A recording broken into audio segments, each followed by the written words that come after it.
நாட்டுக்கோழி ஊறல் வச்சு சூப்பரான நாட்டுக்கோழி ரசம் செய்யலாம் வாங்க.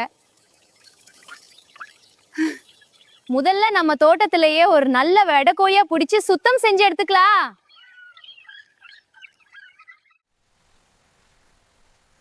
நம்ம நாட்டுக்கோழிக்கு ரசத்துக்கு தேவையான மசாலா ரெடி பண்ணலாமா கண்ணா?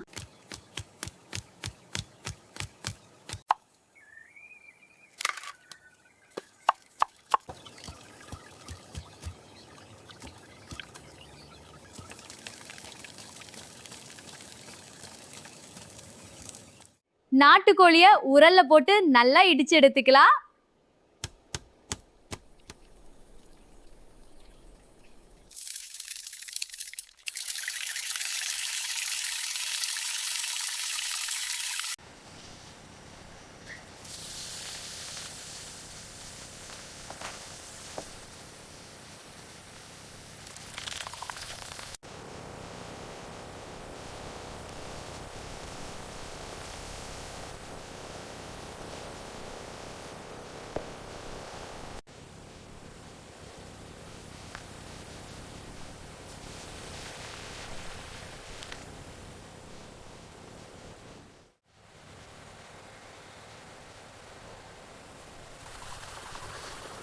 இடிச்சு வச்ச வெடக்கோழி சூப்பு சூப்பரா வந்திருக்கு. இந்த சூப்பை குடிச்சிட்டு அப்படியே தெம்பா லைக் பண்ணிட்டு சப்ஸ்கிரைப் பண்ணிருங்க.